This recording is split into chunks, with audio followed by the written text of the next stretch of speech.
अब बारी गुजरात की है। गृह राज्य प्रधानमंत्री नरेंद्र मोदी और गृह मंत्री अमित शाह का, जिसमें पूरी ताकत कांग्रेस पार्टी और आम आदमी पार्टी ने भी झोंकी है। सबसे पहले आपको बता दें, सैंपल साइज सबसे बड़ा बम्पर सैंपल साइज इसे कहिए, क्योंकि हमने 42,156 लोगों से बातचीत करके एक्सिस माइंड इस नतीजे पर पहुंचा है, जो हम आपको दिखाने वाले हैं। सभी 182 विधानसभा क्षेत्रों में हम गए। हमने 42,156 लोगों से बात करके अपना निष्कर्ष निकाला है। हम हर वर्ग में गए हैं। सबसे पहले हम आपको बता देते हैं कि जाति के अनुसार एससी, देखिए सबसे पहले बीजेपी हम आपको दिखा रहे हैं 28%, वहीं कांग्रेस जो एसटी है उसमें 33% बीजेपी के साथ, ओबीसी में बहुत ज्यादा 57%, और वहीं ठाकुर जो है वो 47%। अब कांग्रेस की तरफ सब में देखिए आंकड़ा, लेकिन एससी यानी जो दलित वोटर है वो बीजेपी से ज्यादा कांग्रेस पार्टी के साथ खड़ा हुआ साफ दिखाई दे रहा है गुजरात में। वहीं जब आप एसटी पर आते हैं, शेड्यूल्ड ट्राइब, तो वो ज्यादा बीजेपी के साथ है, सिर्फ 27% वहां पर है, लेकिन 22% देखिए कांग्रेस में, और वहीं पर 29% आपको दिख रहे हैं ठाकुर कांग्रेस पार्टी के साथ। लेकिन अब आम आदमी पार्टी पर नजर बना के रखिएगा, क्योंकि बीजेपी से भी ज्यादा दलित आम आदमी पार्टी के साथ दिखाई दे रहे थे उसमें। अब हम कोली समाज आपको दिखा रहे हैं, सवर्ण दिखा रहे हैं और मुसलमान दिखा रहे हैं, जिसमें कोली समाज में देखिए 49% बीजेपी के साथ, 24% कांग्रेस के साथ, 19% आपके साथ। वहीं सवर्ण जो है वो 59% एक तरफा बीजेपी के साथ, 19 कांग्रेस, 15% आप। वहीं पर जब मुस्लिम वोट आप देख रहे हैं तो वो जाता हुआ दिखाई दे रहा है। एक बार उस मुस्लिम वोट फिर से दिखा दीजिए एक बार, उसके बाद हम लेवा पटेल, कड़वा पटेल पर आएंगे। एक बार ये वाला वोट परसेंटेज दिखा दीजिए, क्योंकि मुस्लिम्स एक बहुत डिसाइसिव फैक्टर हो सकते हैं, इस पर चर्चा हो रही है। 54% मुस्लिम वोटर्स कांग्रेस पार्टी के साथ रह गए हैं और 30% गए हैं आम आदमी पार्टी के साथ।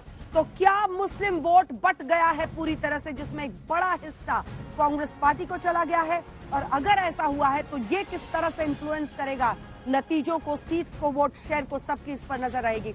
और लेवा पटेल, कड़वा पटेल आप देख लीजिए, और जो अन्य पटेल हैं, लगभग माना जाता है कि 18% के आसपास पटेल वहां पर मौजूद है गुजरात में।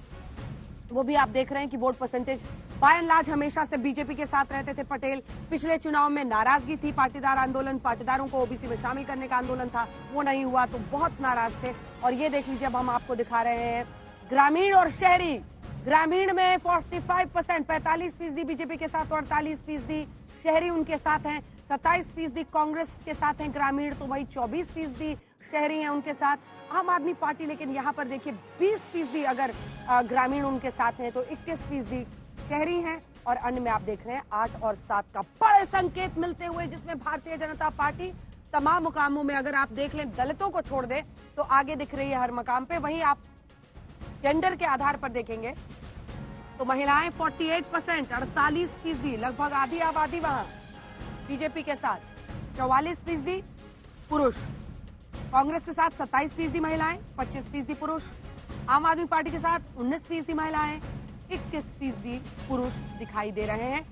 तो अभी तक जब हम ग्रामीण देख रहे हैं, शहरी देख रहे हैं, महिलाएं देख रहे हैं, पुरुष देख रहे हैं, तो यही सीक्वेंस है। बीजेपी नंबर 1 पर, कांग्रेस नंबर 2 पे, आम आदमी पार्टी नंबर 3 पे, या फिर चौंकाने वाला कुछ मामला हो सकता है। क्या है वोट परसेंटेज, सीट शेयर, इन सब पर हम जाएंगे, लेकिन उससे पहले जल्दी से बातचीत की शुरुआत कर देते हैं। प्रदीप जी, आपसे समझना चाहेंगे किस तरह के संकेत मिल रहे हैं। मतलब अभी सस्पेंस मत खत्म कीजिएगा, अभी वोट शेयर और सीट मत बताइएगा, लेकिन मुस्लिम वोटों का बंटना, 54% का कांग्रेस पार्टी के साथ जाना, आम आदमी पार्टी के साथ 30% के आसपास का जाना, क्या कह रहा है? मुस्लिम वोट क्यों बटा? नहीं, मैं आपके दर्शकों को एक छोटी सी चीज, जातिगत आंकड़े आप बताना चाह रही हैं तो ये बता दूं, गुजरात के संदर्भ में, हाँ। गुजरात एक हिंदुस्तान का ऐसा राज्य है जहां पे सवर्ण जो है 30, ओबीसी 30, और जो बाकी 30 और 10% बचे, तो 10 आदिवासी, 10 मुसलमान, 10 दलित, यानी ये 30,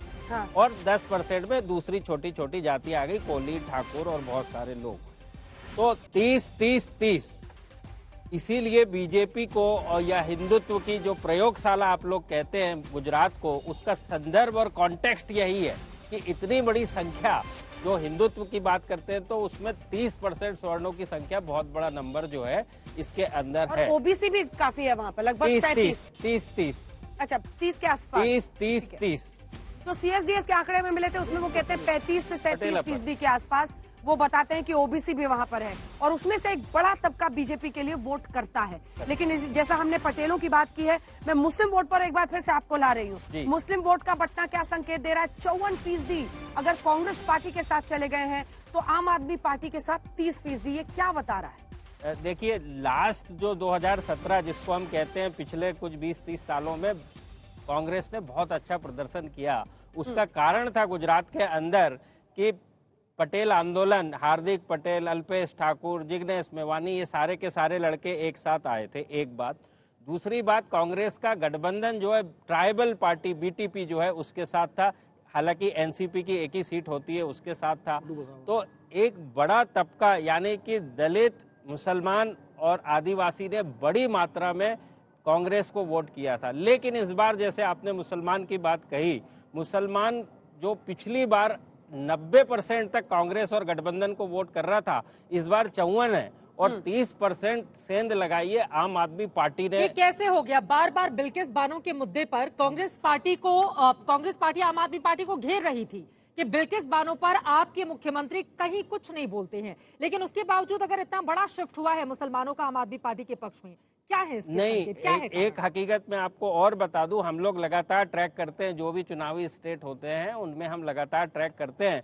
तो 3 महीने पहले तक ये जो आंकड़ा है मुसलमानों का कांग्रेस और आम आदमी पार्टी के बीच में रिवर्स था। आम आदमी पार्टी को 50% के ऊपर मुसलमानों के वोट मिलते नजर आ रहे थे। दलितों के वोट भी 50 से 60% मिलते नजर आ रहे थे। आदिवासियों के वोट भी वहां तक भी आम आदमी पार्टी पहुंचती नजर आ रही थी। लेकिन पिछले दिनों में जब आम आदमी पार्टी ने बिल्किस बानो के केस के ऊपर अपनी चुप्पी साधी, एक बात, हिंदुत्व गॉड्स या कह लीजिए लक्ष्मी और गणेश के फोटो को नोट की बात करी, तो जो एक्चुअल कंसिस्टेंसी है आम आदमी पार्टी की पंजाब और दिल्ली के अंदर, खासकर जो उन्होंने कांग्रेस से ली है, वो उन्होंने सोचा दलित और मुसलमान ने कि यार ये क्या कर रहे हैं, हम किसके साथ जा रहे हैं। ये तो वही आ गए जो पहले थे, जो बीजेपी हिंदुत्व की राजधानी करती है। जल्दी से रीना जी से एक रिएक्शन इस पर ले लेते हैं, ब्रेक का टाइम हो गया। रीना जी, 2 लाइन में रिएक्शन। बिल्किस बानो, आप खुद एक महिला हैं, सुप्रिया श्रीनेत हो, हम सब हो, बिल्किस बानो का मुद्दा उठाते रहे। बिल्किस बानो पर आपकी पार्टी की चुप्पी क्या महंगी पड़ी? और ये जो हिंदुत्व कार्ड आप लोग खेल रहे थे कि नोट पर गणेश जी, लक्ष्मी जी की फोटो लगनी चाहिए, वो उल्टा पड़ गया? देखिए अंजना जी, अभी फाइनल रिजल्ट तक मैं ये कहना चाहूंगी कि जो भी कुछ इसमें दिख रहा है अभी हमें एग्जिट पोल्स में, इससे कहीं बेहतर नतीजे आएंगे और उसके बाद पार्टी बैठ के करेगी एनालिसिस कि कहाँ हम सही रहे, कहाँ हम गलत रहे। जहां तक बिल्किस बानो का सवाल है, बिल्किस बानो पे हमने आवाज उठाई। मैंने खुद बिल्किस बानो के इशू पे बोला कि बिल्किस बानो के रेपिस्ट को नहीं छोड़ना चाहिए था, बिल्कुल गलत हुआ। तो ये कहना गलत होगा कि बिल्किस का इशू हमने नहीं उठाया। आपकी पार्टी लीडरशिप ने क्यों नहीं सुना फिर रीना जी? अब ये तो अलग अलग जो नेता हैं अलग अलग बातें उठाते हैं, अलग अलग आवाजें उठाते हैं, अलग अलग मुद्दों पे बोलते हैं। हर नेता हर मुद्दे पे नहीं बोलता है, तो ये कहना गलत होगा कि हमने बिल्किस का मुद्दा नहीं उठाया। और अभी परसों तक वेट करना जरूरी है।